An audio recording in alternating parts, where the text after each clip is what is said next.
حفظا للكتاب وثوا مدامع فرحكم يا فخركم أنتم شعاع الشمس إن حل الغياب فلتخبروا من بعد. السلام علیکم ورحمۃ اللہ وبرکاتہ. اعوذ باللہ من الشیطان الرجیم. بسم اللہ الرحمن الرحیم.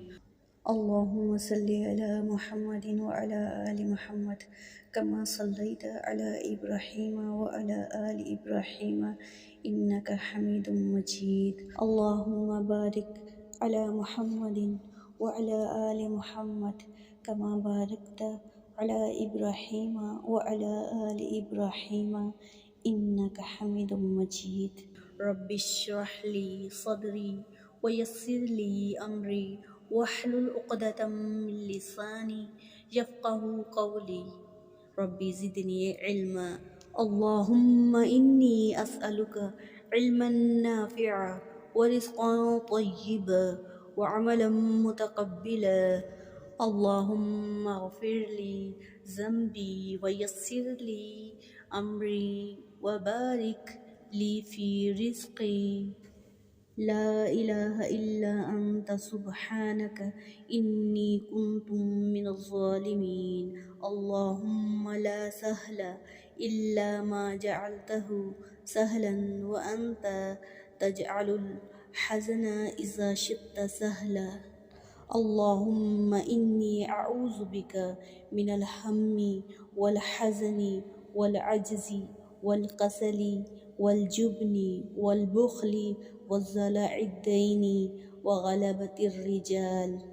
دعا کر لیجئے. دعا عبادت ہے، دعا حفاظت ہے، دعاؤں پر انحصار ہے، دعاؤں کا حصار ہے. اے اللہ، اس مبارک مہینے میں ہماری عبادتیں، ہمارے روزے قبول فرمانا. اے اللہ، اتنا وقت مجھے دینا کہ میرے اللہ کہ میں تجھ کو راضی کر سکوں، میں توبہ کر سکوں. اتنا وقت دینا مجھے میرے اللہ کہ میں اپنی دنیا و آخرت سنوار سکوں، میں خود کو جہنم کی آگ سے بچا سکوں. اتنا وقت دینا مجھے میرے اللہ کہ میں تیری راہ میں جہاد کر سکوں. اتنا وقت مجھے دینا کہ میں تیری جنت کی حقدار بن سکوں. اتنا وقت مجھے دینا میرے اللہ میں اپنی قبر کو امن کا گہوارہ بنا سکوں، اپنے نبی صلی اللہ علیہ وسلم کی ہر سنت کو اپنا سکوں. اتنا وقت مجھے دینا میرے اللہ میں تیری رسی کو مضبوطی کے ساتھ تھام سکوں. اتنا وقت دینا مجھے میرے اللہ کہ میں اپنے والدین کی فرما بردار بن سکوں.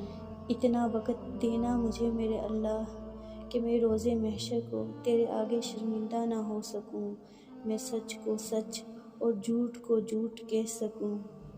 اتنا وقت مجھے دینا میرے اللہ کہ میں حقوق العباد کو پورا کر سکوں، میں خود کو بہتان بازی سے بچا سکوں. اتنا وقت مجھے دینا میرے اللہ کہ میں تیرے پسندیدہ بندوں میں شمار ہو سکوں، ہر وقت تیرا شکر ادا کر سکوں. اتنا وقت مجھے دینا میرے اللہ تیرے گھر خانہ کعبہ کی زیارت کر سکوں. اتنا وقت مجھے دینا میرے اللہ کہ میں تیرے بتائے ہوئے راستے پر چل سکوں. اے اللہ، میں تیری حمد و ثنا کر سکوں. اتنا وقت مجھے دینا میرے اللہ میں کسی کے لیے ہدایت کا ذریعہ بن سکوں. آمین اللہم آمین. حضرت ابو ہریرہ رضی اللہ عنہ بیان کرتے ہیں کہ رسول اللہ صلی اللہ علیہ وآلہ وسلم نے فرمایا، تم میں سے کوئی شخص اس طرح نہ کہے کہ یا اللہ اگر تو چاہے تو مجھے معاف کر دے، میری مغفرت کر دے، بلکہ یقین کے ساتھ دعا کرے کیونکہ اللہ پر کوئی زبردستی کرنے والا نہیں ہے. حدیث صحیح بخاری 6339.